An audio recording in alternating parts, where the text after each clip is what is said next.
Coming up on this edition of District Wire News, Metro is taking some extra safety precautions in the wake of Monday's Russian subway bombing. We've got a full report. And controversy is brewing on the campus of American University over an explosive article about date rape. We've got a live report. District Wire News starts right now.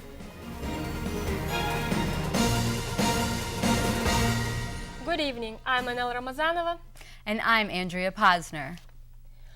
Today, Russians are nervously returning to subway stations where two suicide bombers killed 39 people.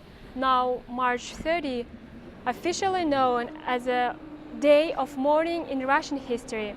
39 people died, more than 100 injured in jam-packed Moscow subway during the rush hours after two women blew themselves up on Monday. After those two suicide bombing attacks in the United States transit agencies are strengthening their security system by sending more police into stations and officers to conduct random inspections. In an effort to tighten security, more police officers and K-9 units will be patrolling the Metro this week. I hit the streets today to find out how Metro riders are being affected by the threat of a suicide attack.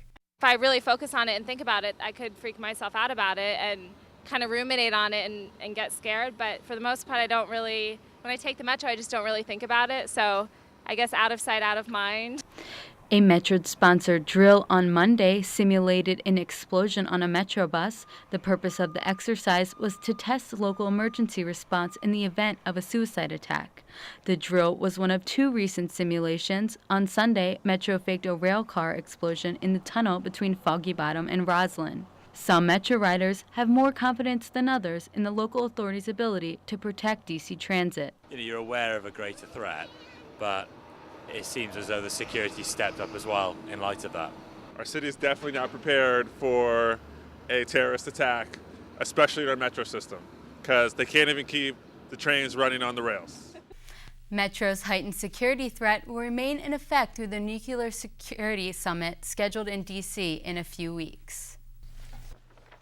The President Barack Obama is signing a bill today that finalizes a health care bill and revamps the United States student loan system.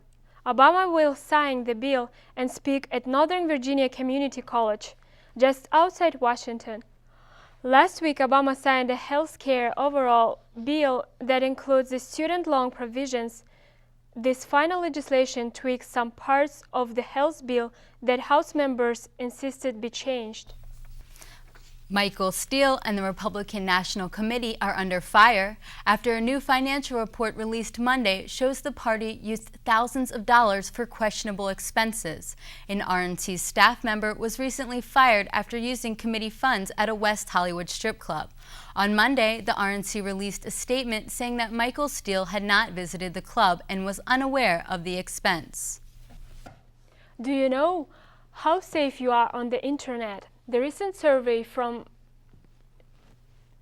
Semantics says Washington, D.C. is among the worst cities in the country for cybercrime. Does that mean D.C. has smarter cybercriminals, or are the web users here simply too casual? Alex Thompson reports. Coffee houses like Tryst in Adams Morgan have been offering free Wi-Fi internet connections to customers for years. And whether you drink coffee or not, the free web can draw you in. Well, yeah, it's a nice change of venue to do work. It's nice to be in sort of a group atmosphere. I tend to do work alone in a cubicle or in my office, so, it's nice to get out every once in a while. I have internet at my house. It's just because there's coffee here, and I don't make as good a coffee as they do. But with the free ride on the internet comes its share of risk. Open Wi-Fi networks can be more vulnerable to information theft, something that may not always come to mind. Yeah, I tend not to log on to my bank accounts, anything really having to do with bills or money in a Wi-Fi spot. I guess. The very back of my mind, I guess. I probably don't think about it as much as I should. But a new study by Symantec lists Washington, D.C. as the third riskiest city in the country for cyber crimes.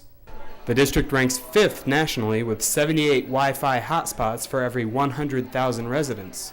Generally, I do my banking at home, and everything's completely password protected.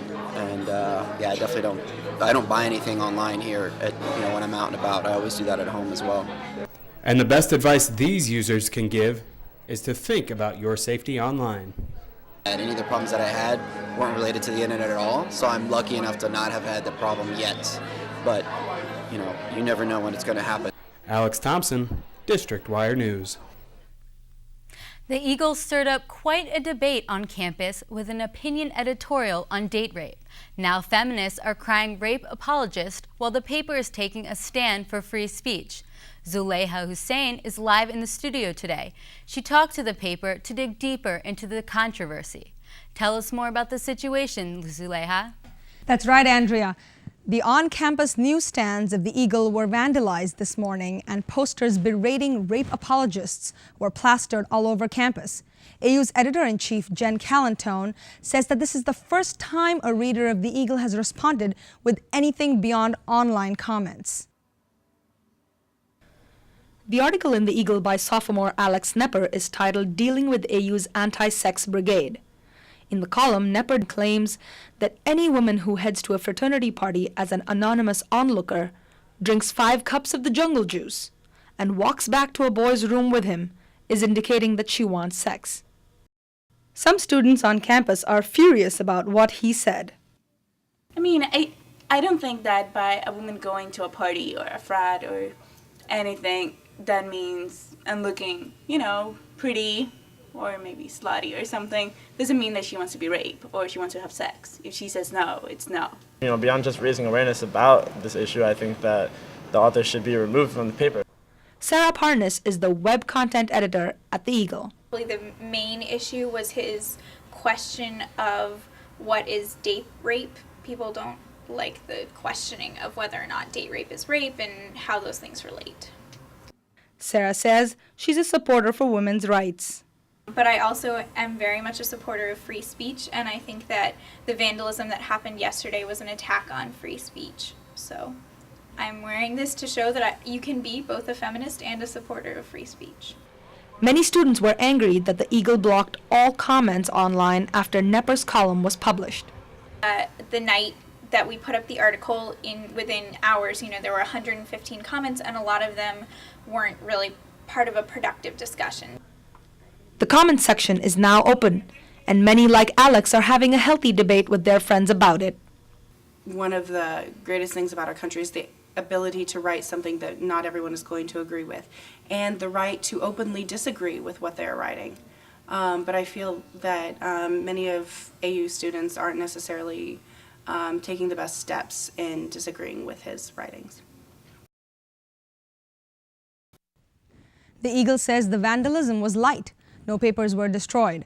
They welcome debate and will be hosting a student forum on campus this Thursday to discuss this very hot topic. Back to you. Coming up after the break, Facebook worries. Find out why students are being a little more careful with their Facebook accounts, especially while they are looking for a job. A full report straight ahead. And find out what bird is no longer on the endangered species list. Stay tuned after the break. District Wire News will be right back.